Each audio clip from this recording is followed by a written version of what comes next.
Animasi dari serial Swallowed Star di hari ini masih terkena potongan durasi yang sebelumnya 15 menit jadi 10 menit.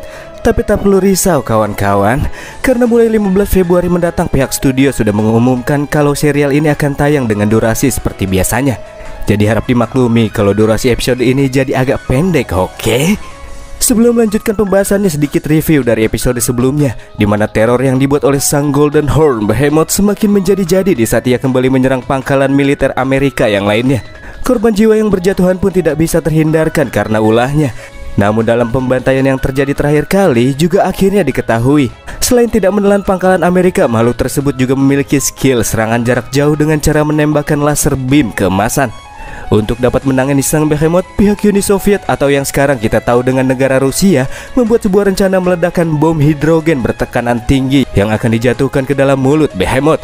Apakah rencana ini mampu menghabisi makhluk yang membawa malapetaka besar bagi umat manusia dan menyelamatkan mereka dari kepunahan?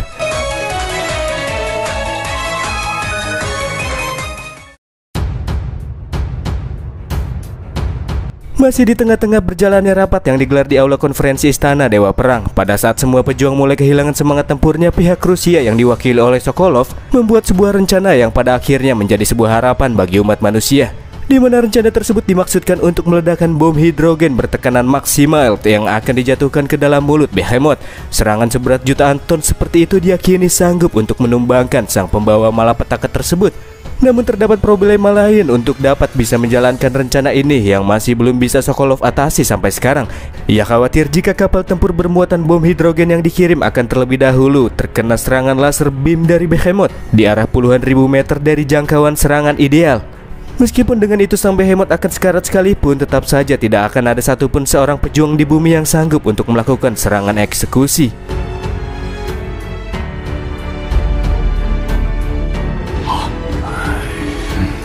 Jadi untuk bisa meledakkan bom hidrogen dari jarak yang sangat dekat, mereka hanya bisa memiliki satu kali kesempatan dan tidak ada kesempatan kedua.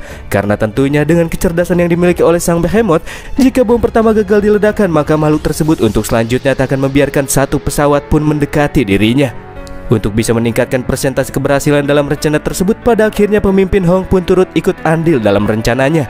Beliau menawarkan untuk menggunakan pesawat jet prasejarah pribadinya yang akan digunakan sebagai pengangkut bom hidrogen.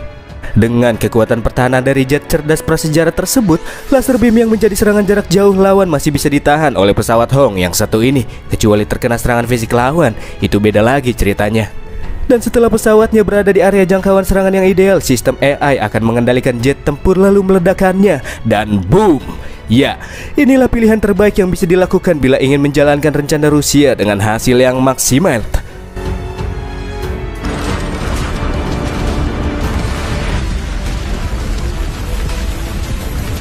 Sokolov pun sangat berterima kasih kepada Hong yang sudah mau memberikan bantuan. Apalagi itu adalah jet prasejarah yang dikatakan bisa langsung mendorong tubuh monster besar tingkat kaisar karena ketahanannya yang super kokoh dan bahkan ketahanannya lebih kuat daripada Hong sendiri. Jadi dengan ini kemungkinan untuk bisa meledakkan bom hidrogen di mulut sang Behemoth kesempatannya akan semakin lebih besar.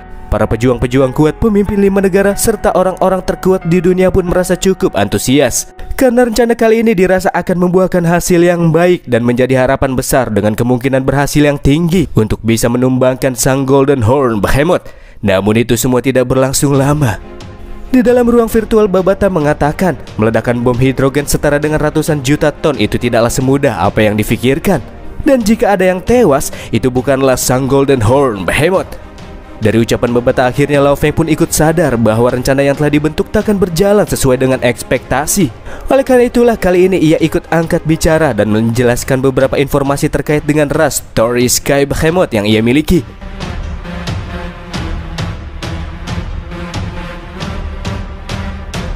Dari informasi yang ia punya, ras Story Sky yang muncul di bumi merupakan jenis dari Golden Horn Behemoth yang merupakan garis keturunan tingkat tinggi selain Flame Star Behemoth seperti yang sudah kita ketahui sebelumnya. Dan begitu makhluk ini mengaktifkan skill pelahapnya, maka ruang di sekitarnya akan terdistorsi dan terpisah dari dunia luar. Dalam situasi seperti ini tak akan memungkinkan untuk mengontrol ledakan bom hidrogen dari jarak jauh melalui sistem AI di jet tempur. Apalagi makhluk ini bisa dipastikan telah berada di tingkat star yang membuat rencana pengeboman ini tak akan berjalan dengan semestinya. Tapi untungnya makhluk ini memiliki keterbatasan dalam menggunakan kemampuan pelahapnya. Hal itu jugalah yang membuat sang Behemoth tidak menelan pangkalan militer Amerika sebelumnya dan hanya menghancurkannya saja. Dari arah lain, Henderson pun bertanya apakah informasi yang disampaikan oleh sang MC ini bisa terverifikasi. Oh, tentu saja, karena ini merupakan informasi yang juga Lo Feng dapatkan dari reruntuhan peradaban kuno, jadi bisa dipercaya. Fakta ini tentunya membuat harapan terakhir yang dimiliki umat manusia lenyap hanya dengan beberapa kalimat yang diucapkan oleh Lo Feng. Kini mereka hanya bisa pasrah dengan ketidakberdayaan yang saat ini mereka rasakan. Tapi meskipun begitu, di sini Lo Feng meminta kepada Hong agar ia diizinkan untuk bisa mengakses semua reruntuhan peradaban kuno di bumi dari Aula Bela Diri Jixian dan juga 5 negara besar yang lainnya. Mengingat terdapat banyak reruntuhan peradaban kuno yang menyimpan puing-puing reruntuhan yang sangat berguna di dalamnya, Lo Feng ingin memastikan jika dirinya mungkin bisa mendapatkan sebuah senjata mematikan yang bisa didapatkan dari sana. Karena di sini Lo Feng juga turut membawa secercah harapan bagi kelangsungan hidup umat manusia. Tanpa pikir panjang, para penatua Istana Dewa Perang serta 5 presiden negara pun langsung memberikan akses kepada Lo Feng untuk bisa memasuki berbagai reruntuhan peradaban kuno yang sudah ditemukan oleh umat manusia selama ini.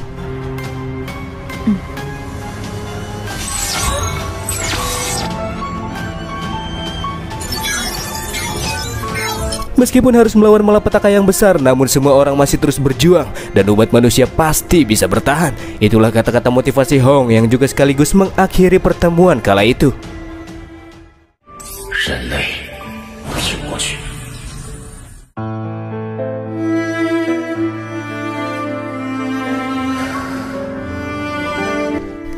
Setelah keluar dari ruang virtual Dewa Perang, Xu Xin melihat wajah lakinya yang menyiratkan beban berat yang saat ini sedang Lo Feng rasakan. Lo Feng juga lantas memeluk Xu Xin dan menyuruhnya untuk tidak perlu takut karena ada aku di sini.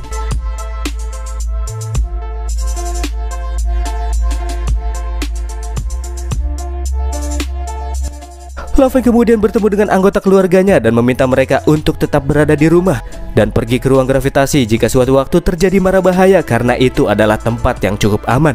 Bukan tanpa alasan mengapa Lo Feng menyarankan hal ini, karena telah terjadi sebuah malapetaka yang akan mengancam seluruh umat manusia. MC pun kemudian menjelaskan situasi di mana muncul seekor beast luar angkasa Golden Horn Behemoth di Amerika. Hong Lesion dirinya dan bahkan meriam laser bertenaga maksimal pun masih belum mampu menggores luka yang fatal kepada makhluk tersebut. Di bawah kebrutalannya, makhluk tersebut juga sudah menghancurkan berbagai pangkalan militer dalam waktu yang singkat. Ancamannya sendiri bahkan sudah melampaui kengerian yang pernah terjadi pada saat terjadinya era Nirvana. Tapi kendati demikian, Lo Feng berjanji kepada mereka untuk bisa menemukan jalan keluarnya. Beralih ke jet cerdasnya, Lo Feng di sini bertanya kepada Babata apakah ia sudah melakukan identifikasi tentang peradaban kuno yang informasinya telah didapatkan sebelumnya. Setelah melihat-lihat beberapa tempat, Babata menemukan beberapa lokasi yang mungkin bisa Lo Feng singgahi. Di antaranya adalah situs reruntuhan peradaban kuno nomor 1 yang berlokasi di bawah kedalaman laut segitiga Bermuda, berbentuk piramida perak berukuran 1200 meter. Namun itu sangat berbahaya dan bahkan para master sekalipun akan langsung tewas setelah memasuki tempat tersebut. Lalu ada situs reruntuhan kuno nomor 12 yang terletak jauh di utara. Ini merupakan sebuah reruntuhan pesawat yang telah hancur, namun itu tidak memiliki senjata yang bisa digunakan untuk membuat senjata penghancur bintang. Selanjutnya situs reruntuhan kuno nomor 31 yang berada di Cina, berbentuk bulat dengan luas diameter lebih dari 800 meter yang memancarkan gas beracun ke segala area sehingga tidak ada satupun pejuang yang berhasil kembali hidup-hidup setelah menjelajahi tempat tersebut. Ketiga lokasi situs peradaban kuno tersebut juga dikenal dengan sebutan tempat yang buntu, yang mengartikan bahwa ketiga-tiganya belum pernah sekalipun diselesaikan oleh pejuang bumi. Selain ketiga tempat tersebut, sisanya tidak begitu bermanfaat karena sudah pernah diselesaikan sebelumnya. Dan tentunya membuat semua benda berguna di dalamnya juga sudah diangkut keluar. Reruntuhan nomor 1 dan nomor 31 menurut Babata adalah tempat yang mematikan, yang bahkan itu bisa menewaskan seorang pejuang tingkat universe sekalipun. Jadi satu-satunya yang tersisa bagi Lo Feng kini hanya reruntuhan peradaban kuno nomor 12. Namun dengan kekuatan yang sekarang, Babata memprediksi tempat ini juga akan sangat berbahaya dan sulit untuk diatasi oleh Lo Feng. Tapi tidak peduli seberapa sulit dan berbahayanya tempat tersebut, Lo Feng merasa akan menyesal jika ia menyerah dan melewatkannya begitu saja. Ia tidak mau jika selanjutnya hanya bisa melihat rekan-rekan bangsa setanah air dan bumi dihancurkan oleh makhluk asing. Karena itulah ia takkan menyesal bertarung hingga titik darah penghabisan, meskipun itu harus mengorbankan nyawanya sekalipun. Perkataan Lo Feng kembali mengingatkan Babata tentang Huyan Bo Sama yang pernah mengatakan, Entah itu orang jahat, orang baik, ataupun orang tercela, seorang pejuang yang tangguh harus memiliki keyakinan yang teguh. Dan Lo Feng dirasa menjadi salah satu di antaranya.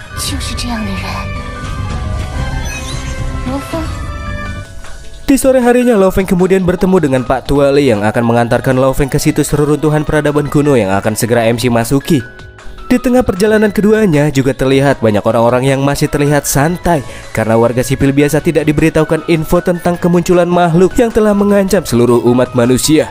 Selain itu, Pak Li juga memberitahu apabila kelima negara besar saat ini sudah mulai kehilangan harapan untuk bertaruh dan mulai menjalankan pembangunan proyek warisan umat manusia.